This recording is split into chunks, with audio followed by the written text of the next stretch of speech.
Breaking news చూస్తున్నాం. తెలంగాణ రాజకీయాల్లో ఇప్పుడు ఒక ఆసక్తికరమైనటువంటి చర్చ మొదలైంది. కవిత పేరు మారబోతుందా? పేరులో అక్షరాల మార్పుతో రాజకీయ భవిష్యత్తు మారుతుందా?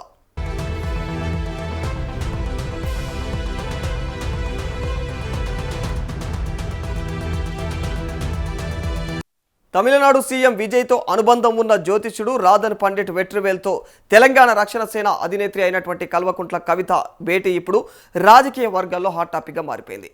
హైదరాబాద్లోని కవిత నివాసంలో ఈ యొక్క సమావేశం జరిగినట్లుగా వార్తలు వచ్చాయి.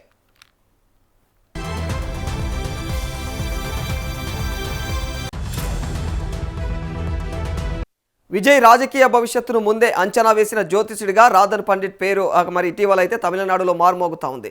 మరి విజయ్ సీఎం అవుతారని ఆయన ముందుగానే చెప్పినట్లుగా అయితే పలు కథనాలు కూడా పేర్కొంటా ఉన్నాయి.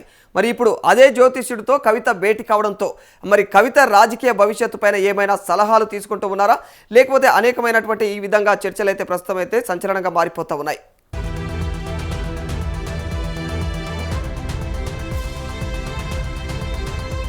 వైరల్ అవుతున్న సమాచారం ప్రకారం కవిత పేరులో మార్పులు చేయడం పైన చర్చ జరుగుతున్నట్లుగా అయితే ప్రచారం జరుగుతోంది. మరి ప్రస్తుతం ఉన్నటువంటి కల్వకుంట్ల కవిత పేరుకు బదులుగా కవిత పేరుతో వెళ్ళాలా లేదా కవిత డీగా మార్చుకోవాలా అనేటువంటి ఆప్షన్లను కూడా పరిశీలిస్తున్నట్లయితే సూచనప్రాయంగా అయితే తెలుస్తూ ఉంది.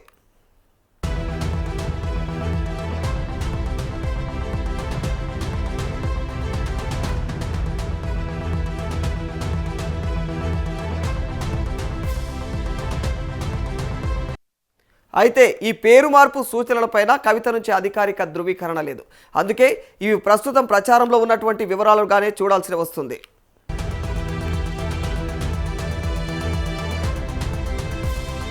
ఇదే సమయంలో కవిత రాజకీయ ప్రయాణం పైన కూడా మరి రాధన్ పండిట్ ఏమైనా సూచనలు చేశారా అన్నటువంటి ఆసక్తి కూడా నెలకొంటోంది.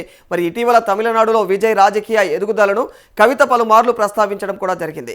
తమిళనాడులో టీవీకే, తెలంగాణలో టీఆర్ఎస్ అంటూ కొత్త రాజకీయ ప్రత్యామ్నాయం గురించి అయితే ఆమె పలుమార్లు మాట్లాడారు. అలాంటి సమయంలో విజయ్తో అనుబంధం ఉన్నటువంటి జ్యోతిష్యుడితో కవిత భేటీ కావడం ప్రాధాన్యతను సంతరించుకుంది.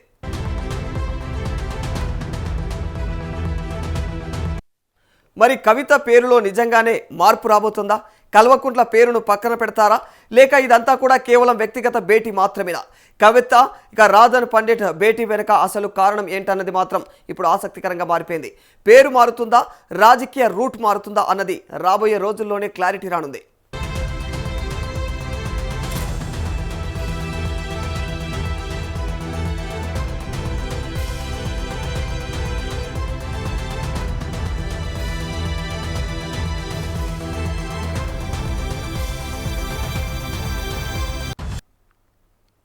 రైట్, ఇదే అంశానికి సంబంధించి మరింత సమాచారం మా ప్రతినిధి ప్రభాకర్ అందజేస్తారు. ప్రభాకర్, విజయ్ జ్యోతిష్యుడిగా పేరొందినటువంటి రాధన్ పండిత్ ఇంకా మరి కవిత, కల్వకుంట్ల కవిత ఇద్దరు కూడా భేటీ అయినట్టు తెలుస్తోంది. అసలు వీళ్ళిద్దరూ ఎందుకు భేటీ అయ్యారు, వాళ్ళ భేటీ వెనుక ఉన్నటువంటి అసలు కారణాలు ఏంటి? మరి కవిత పేరులో ఏమైనా మార్పు చేయబోతూ ఉన్నారా, లేదంటే కొత్త పార్టీని ఏ విధంగా పెట్టాలని చెప్పేసి పరిశీలిస్తున్నారా? ఆయనతో కవిత భేటీ కావడానికి ప్రధానమైనటువంటి కారణాలు ఏంటి ప్రభాకర్? కవిత పేరు మారబోతుందా? పేరులో అక్షరాలకు సంబంధించి మార్పుతో రాజకీయ భవిష్యత్తు మారుతుందా అనే దాన్ని కూడా పెద్ద ఎత్తున వినిపిస్తున్న పరిస్థితి కనిపిస్తా ఉంది. తమిళనాడు సీఎం విజయ్ తో మరి అనుబంధం ఉన్నటువంటి జ్యోతిష్యుడు రాధన్ పండిట్ వెట్రివేల్తో తెలంగాణ రక్షణ సేన అధినేత్రి కవిత భేటీ ఇప్పుడు రాజకీయాల్లో చర్చ మొదలైందని చెప్పాలి. సో తెలంగాణలోని కవిత నివాసంలో ఈ సమావేశం జరిగినట్లు కూడా వార్తలు అయితే వస్తా ఉన్నాయి రాధాకృష్ణ. అయితే విజయ్ రాజకీయ భవిష్యత్తును ముందే అంచనా వేసినటువంటి జ్యోతిష్యుడుగా రాధన్ పండిట్ పేరు ఇటీవల తమిళనాడులో మారుమవుతుందని చెప్పాలి. విజయ్ సీఎం అవుతారని ఆయన ముందుగానే చెప్పినట్లు పలు కథనాలు కూడా పేర్కొన్నాయి. సో ఇప్పుడు అదే జ్యోతిష్యుడితో కవిత భేటీ కావడంతో కవిత రాజకీయ భవిష్యత్తుపై ఏమైనా సలహాలు తీసుకున్నారా అనే దాని మీద కూడా చర్చ మొదలైందని చెప్పాలి రాధాకృష్ణ. అయితే వైరల్ అవుతున్నటువంటి సమాచారం ప్రకారం కూడా చూస్తే కవిత పేరులో మార్పులు చేయడం పైన చర్చ జరిగినట్లు కూడా ప్రచారం జరుగుతుంది. ప్రస్తుతం ఉన్నటువంటి కల్వకుంట్ల కవిత పేరుకు బదులుగా కవిత పేరుతో వెళ్ళాలా లేదా కవిత డీగా మార్చుకోవాలా అనే ఆప్షన్లు కూడా పరిశీలించాలనేది సూచించినట్లుగా సమాచారం అయితే అందుతా ఉన్నది. అయితే ఈ పేరు మార్పు సూచన పైన కూడా కవిత నుంచి అధికారిక ధృవీకరణ రాలేదు. అందుకే ఇవి ప్రస్తుతం ప్రచారంలో కూడా వివరాలుగానే మిగులుతున్నాయని చెప్పాలి. సో మరి ఇదే సమయంలో కూడా కవిత రాజకీయ ప్రయాణంపై కూడా రాధన్ పండిట్ ఏమైనా సూచనలు చేస్తారన్న ఆసక్తి నెలకొంటా ఉన్నది. ఇటీవల తమిళనాడులో విజయ్ రాజకీయ ఎదుగుదలను కవిత కూడా పలుసార్లు ప్రస్తావించినటువంటి నేపథ్యం మనకి కనిపించింది. తమిళనాడులో టీవీకే, తెలంగాణలో టీఆర్ఎస్ అంటూ కొత్త రాజకీయ ప్రత్యామ్నాయం గురించి ఆమె మాట్లాడినటువంటి నేపథ్యం ఉంది కాబట్టి మరి అలాంటి సమయంలో విజయ్తో అనుబంధం ఉన్నటువంటి జ్యోతిష్యుడితో కూడా కవిత భేటీ కావడం కొంత ప్రాధాన్యత సంతరించుకుందని చెప్పాలి. మరి కవిత పేరులో నిజంగానే మార్పు జరగబోతా ఉందా? కల్వకుంట్ల పేరును పక్కన పెడతారా అనేది, లేక ఇదంతా కేవలం వ్యక్తిగత భేటీ మాత్రమేనా అని కవిత రాధన్ పండిట్ భేటీ వెనుక అసలు కారణం ఏంటన్నది మాత్రం ఇప్పుడు ఆసక్తికరంగా మారిందని చెప్పాలి.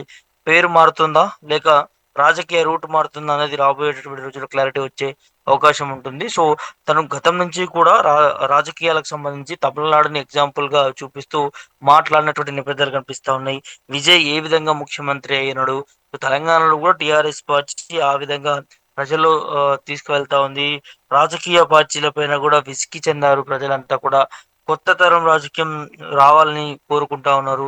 సో తమిళనాడులో జరిగినటువంటి మాదిరిగానే తెలంగాణలో కూడా రాబోయే భవిష్యత్తులో జరుగుతుందంటూ కూడా కవిత పలుమార్లు బహిరంగ సభల ముందు కూడా చెప్పినటువంటి నేపథ్యం కనిపిస్తా ఉంది. మరి అత్యంత సన్నిహితం ఉన్నటువంటి విజయ్ దళపతి జ్యోతిష్యుడైనటువంటి మరి పండిట్కి సంబంధించి తనను కలవడం, తన నివాసంలో కలిసినట్టుగా తెలుస్తోంది. మరి ఎలాంటి సందర్భం లేకుండా తనను ఎందుకు పిలిపించుకొని కలవాల్సినటువంటి అవసరం వచ్చింది? ఎక్కడో తమిళనాడులో ఉన్నటువంటి తిను డైరెక్ట్ గా కవితతో కలిసి మాట్లాడడం, చర్చించడం, భేటీ అవ్వడం దాని వెనకాల కూడా చాలా వరకు కూడా ఆ వినిపిస్తా ఉంది. ఇదే ఇప్పుడు రాష్ట్ర వ్యాప్తంగా హాట్ టాపిక్ గా మారింది. కవిత పావులు కదపపోతా ఉందా తెలంగాణలో రానున్నటువంటి భవిష్యత్తులో అధికారం చేదక్కించుకునేందుకు కూడా సర్వ ప్రయత్నాలు చేస్తుందని చెప్పాలి. సో ఇక్కడ కల్వకుంట్ల కవిత ఇక తమిళనాడు సీఎం అయినటువంటి విజయ్తో అనుబంధం ఉన్నటువంటి జ్యోతిష్యుడితో ఆమె భేటీ కావడము ప్రస్తుతం మరి తెలంగాణ ఇక పొలిటికల్ వర్గంలో ఎలాంటి ప్రాధాన్యతను సంతరించుకుంది ప్రభాకర్?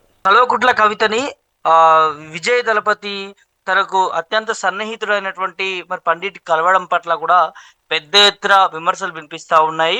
మరి కవితను డైరెక్ట్ గా అంటే కవితని ఇంటికి పిలిపించుకుందా ఏంటి అనేది కూడా దాని మీద కూడా చర్చ మొదలవుతా ఉన్నది. ఇంకోవైపు నుంచి తెలంగాణలో ఉన్నటువంటి రాజకీయ నాయకులు చాలా డిఫరెంట్ గా దీని మీద వారు ప్రశ్నిస్తా ఉన్నారు. సో చాలా వరకు కూడా అంటే తను కలలు కంటా ఉంది కల్వకుంట్ల కవిత. సో ఇట్లాంటివి ఆ చేస్తే ఏదైనా ప్రభావం ఉంటుంది అనే దాని మీద కూడా ఇట్లా పండితులను పిలిపించుకొని వచ్చి చేపించుకుంటా ఉన్నది. తన భవిష్యత్తు ఏంటి అనేది తెలుసుకుంటా ఉన్నది. కానీ ఏదేం చేసినా కూడా తెలంగాణ ప్రజలు ఎవరిని ఎక్కడ పెట్టాలో, ఎక్కడ ఏం చేయాలో ప్రతి ఒక్కరికి తెలుసు. చాలా మేధావులు అంటూ కూడా చాలా వరకు కూడా డిఫరెంట్ గా తెలంగాణ నుంచి డిఫరెంట్ ఒపీనియన్స్ మాత్రం వినిపిస్తా ఉన్నాయి ఈ భేటీకి సంబంధించి. కానీ కవితకు సంబంధించి కూడా చాలా వరకు కూడా ఎందుకు ఈ టైంలో అంటే ఎట్లాంటి సందర్భాలు లేనటువంటి టైంలో మరి తనతో భేటీ కావాల్సినటువంటి అవసరం వచ్చింది, ఎందుకు భేటీ అయింది, ఏం జరుగుతున్నది, నిజంగానే పేరు మార్పు కోసమేనా లేకపోతే తనకి భవిష్యత్తులో తెలంగాణలో అధికారం రావడం కోసం ఏం చేస్తే బాగుంటుంది, ఎట్లాంటివి మార్చుకోవాలి, పార్టీ పేరా లేకపోతే తన ఇంటి పేరుకి సంబంధించా, ఇంకా అంటే పార్టీకి సంబంధించి ఇంకా ఏమైనా చేస్తే మరి ప్రజల నుంచి ఆదరణ వస్తుందా ఏందనే దాన్ని కూడా ఇటు ఈ పండిత్ ద్వారా కూడా తెలుసుకోవడానికి, జ్యోతిష్యం తెలుసుకోవడానికి కూడా పిలిపించుకుంది అనే దాన్ని కూడా తెలుస్తా ఉంది. సో ఏది ఏమైనప్పటికీ కూడా కవిత మాత్రం చాలా పావులు కదుపుతుందని చెప్పుకోవచ్చు. తెలంగాణలో రేపు రాబోయేటటువంటి ఎన్నికల్లో అధికారం చేదక్కించుకోవాలి లేకపోతే ఎక్కువ సీట్లు సాధించుకోవాలి అనే దాన్ని కూడా తన తపన చూస్తా ఉన్నాం. ఆ నేపథ్యంలోనే తమిళనాడు తరహా రాజకీయాలను ప్రతిసారి గుర్తు చేస్తూ కొత్తగా రాజకీయాన్ని కోరుకుంటా ఉంది యువతరం కావచ్చు, జెన్జీ కావచ్చు. సో జెన్జీ తలుచుకుంటే ఎన్నో సంవత్సరాల నుంచి, ఎన్నో ఏళ్ల నుంచి ఉన్నటువంటి పార్టీలను కూడా పాతాళంలోకి తొక్కబడతా ఉన్నాయి. కాబట్టి ఖచ్చితంగా రానున్నటువంటి భవిష్యత్తులో టిఆర్ఎస్ పార్టీకి పెద్ద ఎత్తున మద్దతు ఉంటుంది అంటూ కూడా మరి తను మాట్లాడుతున్నటువంటి నేపథ్యం కల్పిస్తా ఉంది Radhakrishna. Right, thank you Prabhakar. మరి కల్వకుంట్ల కవిత పేరు నిజంగానే మార్చుకోబోతున్నారా? కల్వకుంట్లను మరి ఆ పేరును పక్కన పెట్టబోతున్నారా లేకపోతే ఇదంతా కేవలం వ్యక్తిగత భేటీ మాత్రమేనా? మరి కవిత రాధన్ పండిట్ భేటీ వెనుక అసలు కారణాలేంటి? ఈ విషయం తెలియాలంటే ఖచ్చితంగా కల్వకుంట్ల కవితనే స్వయంగా ఆమె అధికారికంగా స్పందిస్తే కానీ తెలియని విషయంగా మారిపోయింది. చూడాలి మరి ఆమె ఒకవేళ స్పందిస్తే దీనిపైన ఎలా స్పందిస్తుంది, మరి ఈ విషయం ఏంటి అనేది మాత్రం ఓ క్లారిటీకి వచ్చే అవకాశం ఉంటుంది ఆమె స్పందించిన తర్వాత.